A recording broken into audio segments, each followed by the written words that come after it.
Hey, what's good, everybody? I'm Justin Miller, host and owner of Legends of Athletics, and we're back with another Legends of Athletics episode podcast. If you're watching this on YouTube, don't forget to like and share, comment, subscribe, holla at your boy. And if you listen to this via Apple, Spotify, don't forget to like, rate, share this podcast, and continue to help us move up in the rankings. That's the only thing we ask of you on this show is to do those things.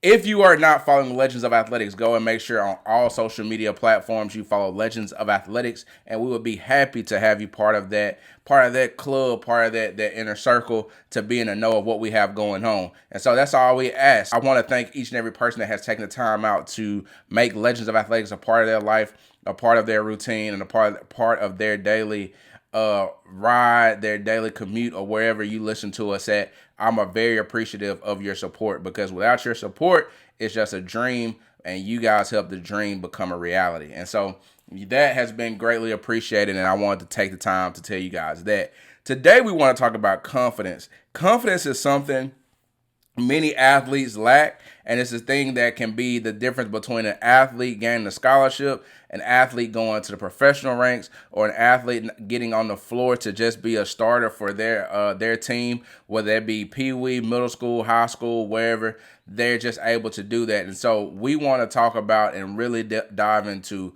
confidence in this episode. So what is confidence? Confidence is being able to do a thing more than one time and having the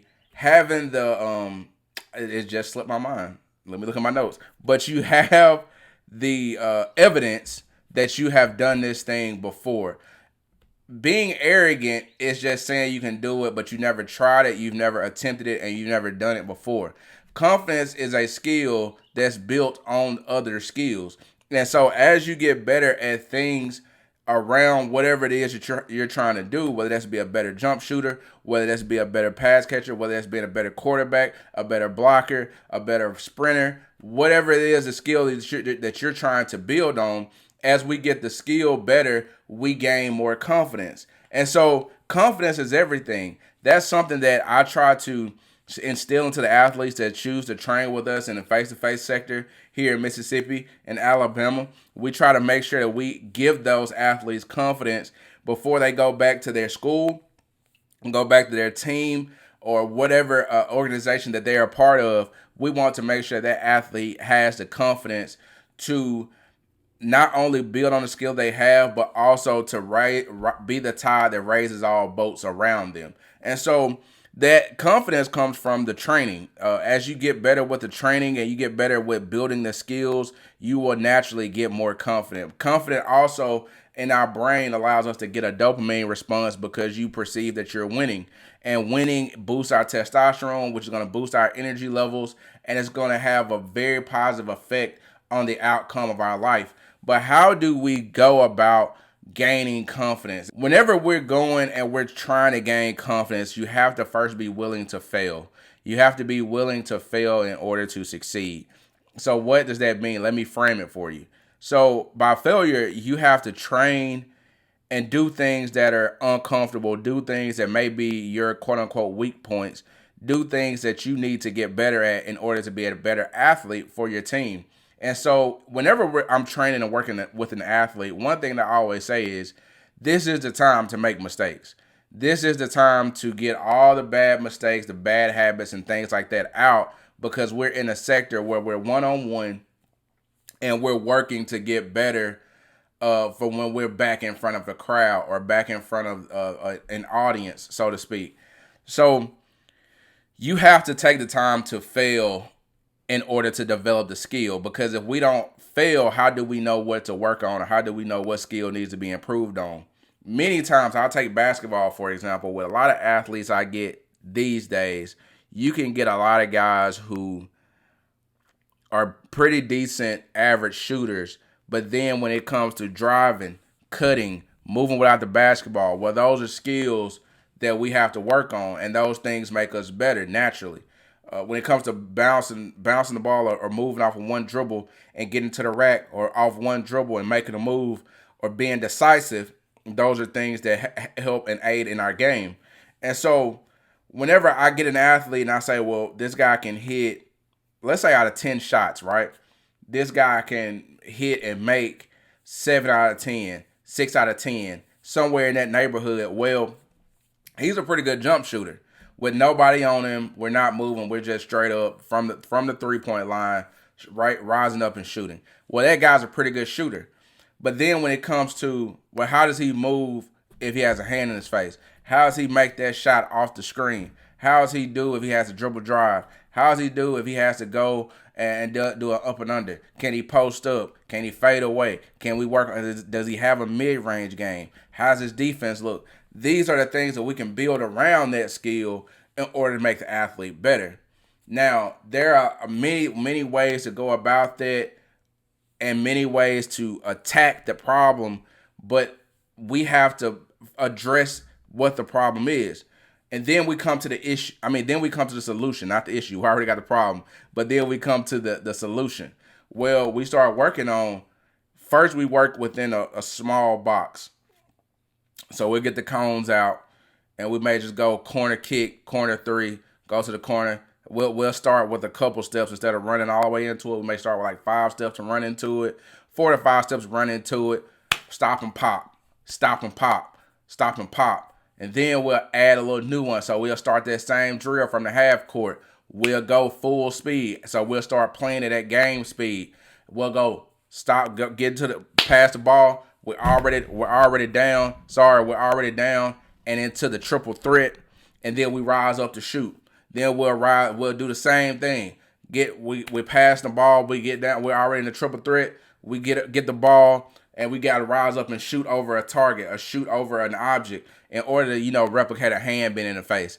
Then we got to work on, well, what do I do if I catch the ball low and I got to swipe up to get the hands off? Well, got to swipe up, reset if you're not ready, or fight through the hands and get the foul. Those are things that are going to we're slowly building on, all within that corner. And so I'm trying to give you that example. And so it's the same thing. So whenever we get that player, and that player gets back to his team, his or her team, and they're playing, well, we've already worked on this and got 500 to 1,000 reps of doing it. So the confidence is there that they can make that shot. And then when they get into a game situation, this feels normal. A lot of times when things do not feel normal, or we get the super anxiety. Well, anxiety are those things that are not real, appearing real, and putting us into an anxious state. But anxiety is also knowing that I'm not prepared for this moment, and I do not know what to do in this moment. And so you have to build all your skills in order to be qualified and ready for that moment, in order to be the best you that you can be.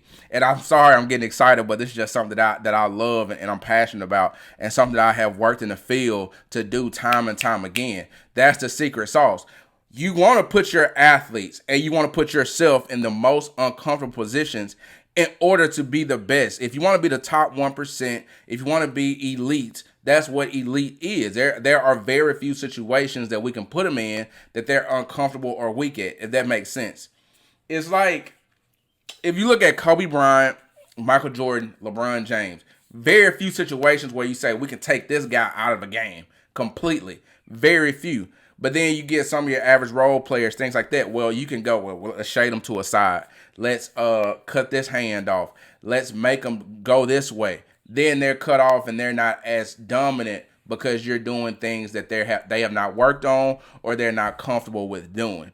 Same thing in football. There's some guys that no matter what position they get in, you can put them at safety, you can put them at linebacker, you can put them on the line. They can find a way to dominate. And then there's some guys, and I'm saying this at a lower level. Of course, as you get older, you kind of more specialized in an area, not a position, but an area versus when you're younger.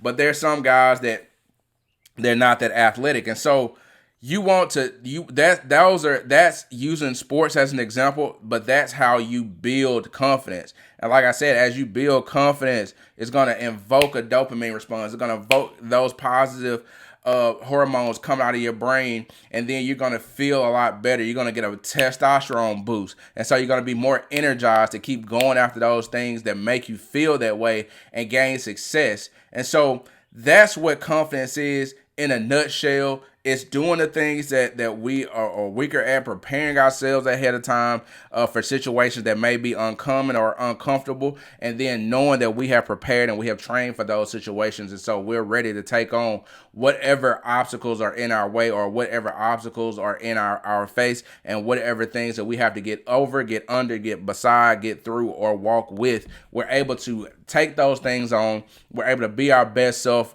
no matter what's going on, and then we're elite, and then we're getting a 1%, and then we're called upon because we are the best of the best. And so that's how I do it in training. And so you can take that same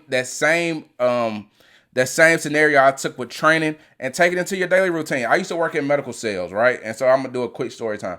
I used to work in medical sales, and when I worked in medical sales at the company I worked at, it's a decent company, but the company I worked at that time, I got some training on how to do the what do we call them? Do the I straight up had a brain fart. Do the patient evaluations. So I was very comfortable doing patient evaluations. My background is in kinesiology, clinical exercise, and so that was very comfortable for me. I worked before that previously. I forgot how many years I worked in the medical field, but I worked as a rehab technician, a cat. I worked in a rehab, ortho, things like that.